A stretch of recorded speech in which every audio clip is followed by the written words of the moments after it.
Assalamualaikum warahmatullahi wabarakatuh.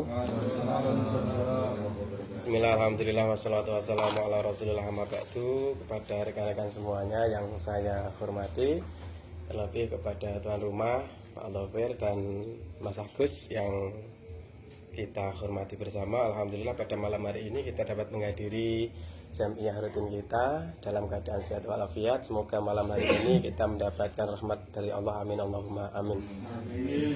Rekan-rekan semuanya yang saya hormati, pada pertemuan pertama kemarin kita sudah menyampaikan pendahuluan. Untuk pertemuan kedua ini pendahuluan kembali. Kemarin kan pendahuluan sebelum ngaji. Nah, ini pendahuluan dari kitab ini. Untuk itu menyingkat waktu karena hanya dibatasi 15 menit. Mari kita awali bersama. Ila hadratin Nabi Mustafa Muhammadin sallallahu alaihi wasallam wa ila jami ummatihi minal muslimin wal muslimat, khususan ila hadrati ruhi syafi suja musannif al kitab Al-Fatihah. A'udzubillahi minasyaitonir rajim. Bismillahirrahmanirrahim. Alhamdulillahirabbil alamin. Ar-Rahmanir-Rahim. Maliki yaumiddin. Iyyaka na'budu wa iyyaka nasta'in. Ihdinas siratal mustaqim. Shiratal ladzina an'amta 'alaihim ghairil maghdubi 'alaihim waladdallin. Semoga kita nanti mendapatkan berkah manfaat dari beliau. Amin, Allahumma amin. Oke, berhubung yang bawa kitab hanya saya saja ya, berarti ini nanti modelnya hanya saya terjemahkan. Tapi kalau besok misalkan ada yang berkeinginan untuk dimaknani ya, nanti saya belajar kembali. Ngaten ya. Kemarin diberi uang sama Pak Bendara. Saya belikan kitab 4 jenis kalau tidak salah, biar bisa menjadi referensi untuk belajar. Oke, untuk menyingkat waktu kita mulai. Bismillahirrahmanirrahim. Saya bacakan dulu. Bismillahirrahmanirrahim. Alhamdulillahirabbil alamin wa sallallahu ala sayyidina Muhammadin wa alihi thahirin wa sahabatihi ajmain. Imam Musannaf pada awal ini memberi contoh kepada kita bahwa untuk memulai sesuatu itu memang sebaiknya diawali dengan basmalah, hamdalah dan sholawat. Makanya kalau ada orang-orang ceramah itu biasanya kan pertama-tama marilah kita panjatkan puji syukur lah, karena ini memang tuntutan dari Nabi bahwa untuk memulai sesuatu yang baik itu sebaiknya dengan membaca basmalah. Kullu amrin dzibalin la yubda'u bismillah fahuwa aqta. Sesuatu yang baik kalau tidak dimulai dengan basmalah maka keberkahannya kurang.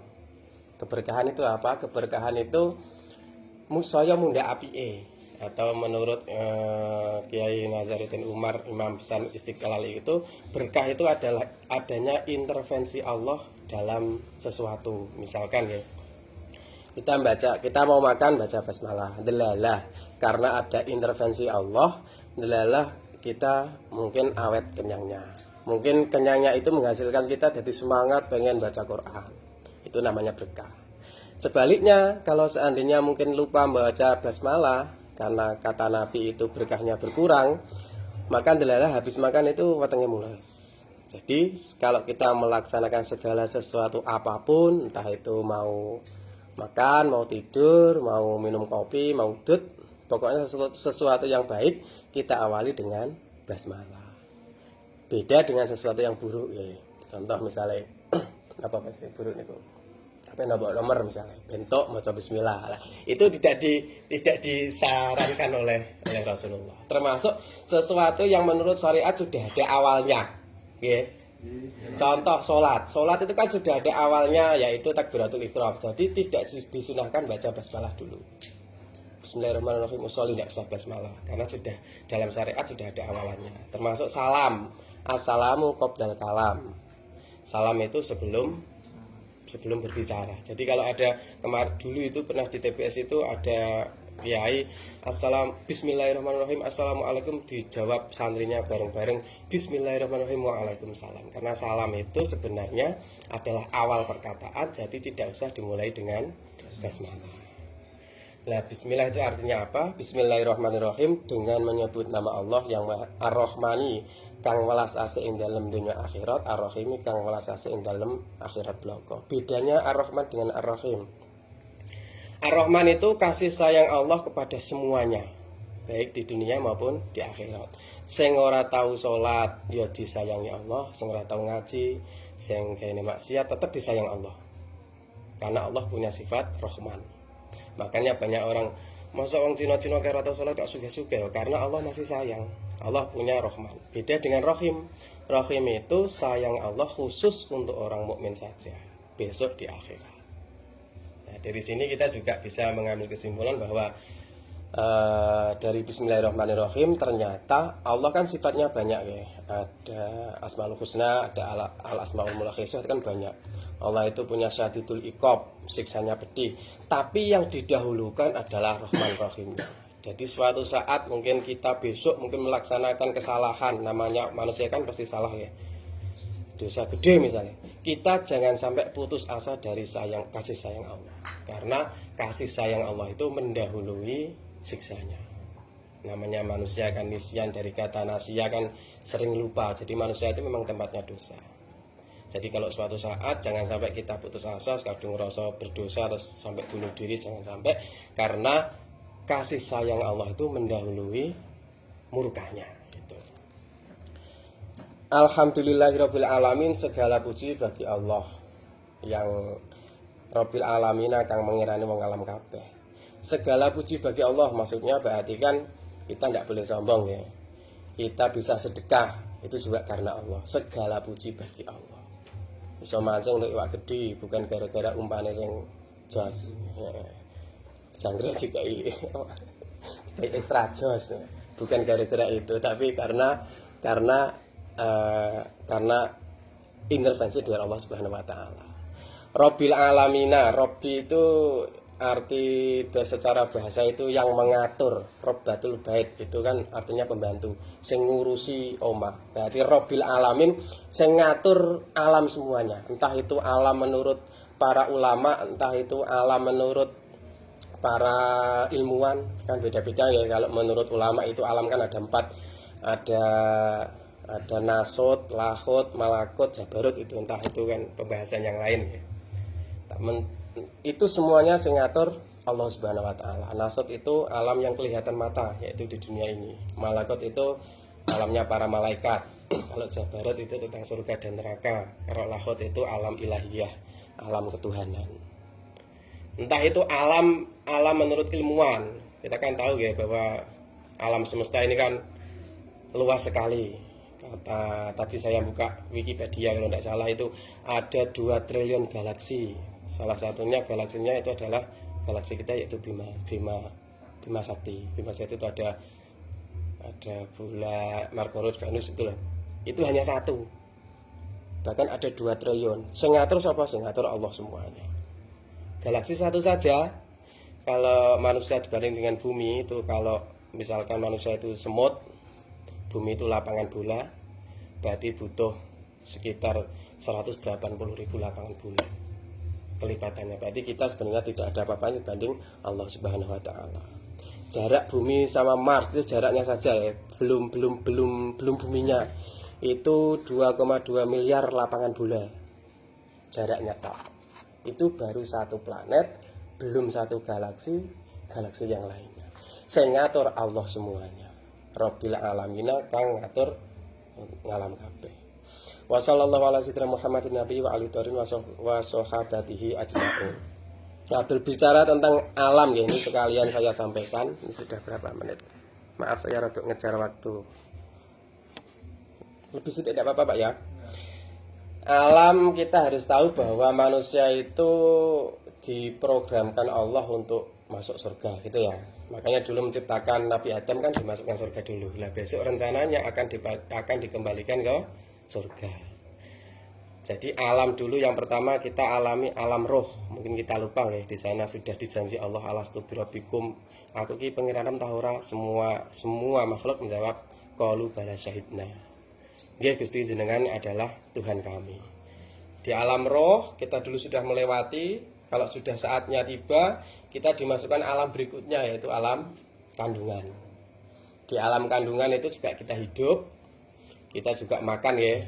Kata ono sing ngomong dari nutrisi yang dimakan oleh ibunya. Ono sing ngomong ku mangane dehet katanya. Makanya wong nak sing hamil kan orang metu hete jarene dimakan bayi ini. Saya juga tidak tahu karena saya bukan ahli biologi ya.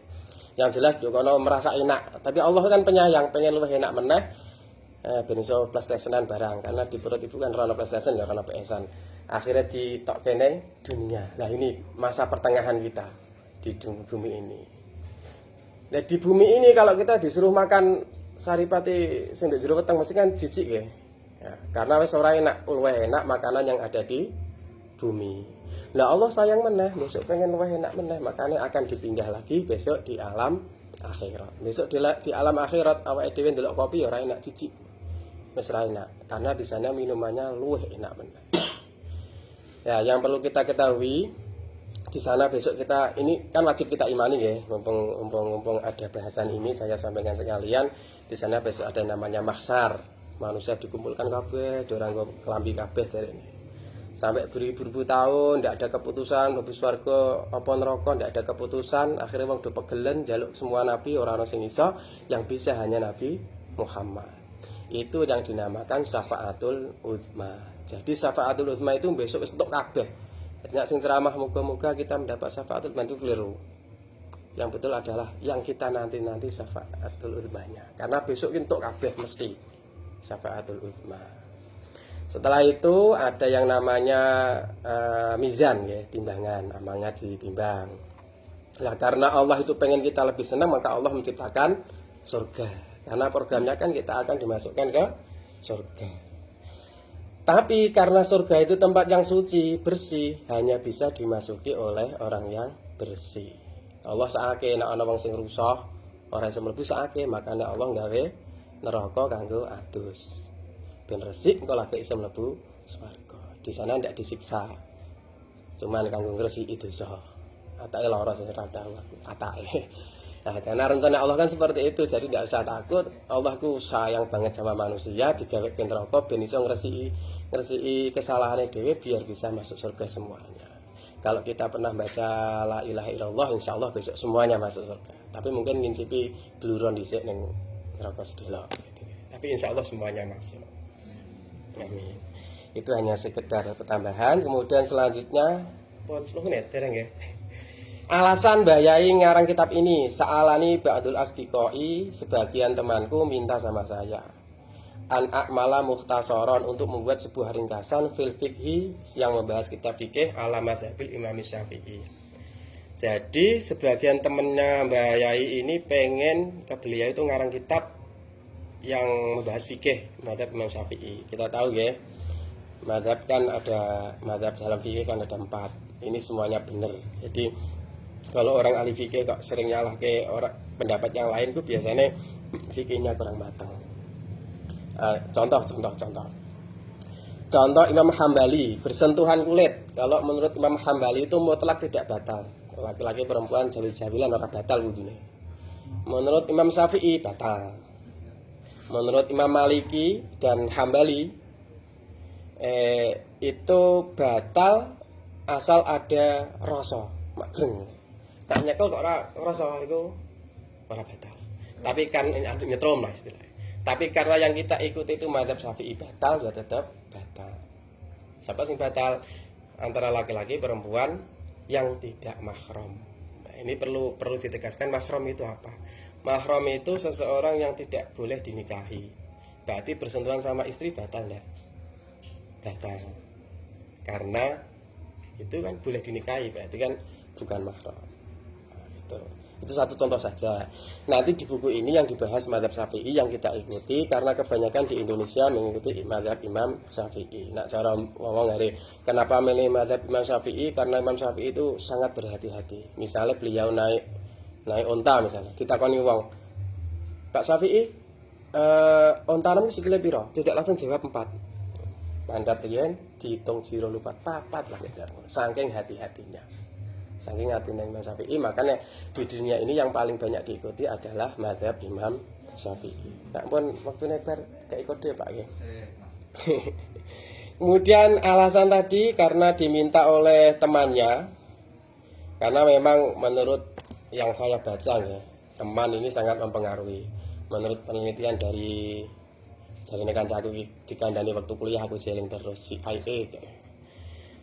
10 tahun ke depan orang menjadi apa itu tergantung 2 hal.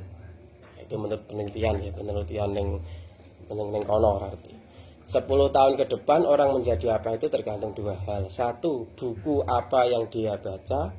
Dua, dengan siapa dia bergaul. Nak senengane maca buku bisnis ya ndelalah besok pengen bisnis.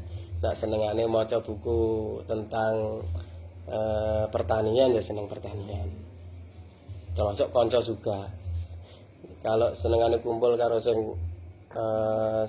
misalnya kumpul Mas Agus sing ngoni itu ya adalah kudu. Pokoknya 10 tahun yang akan datang kita menjadi seperti apa tergantung dua hal. Satu, buku apa yang kita baca. Dua, dengan siapa kita bergaul.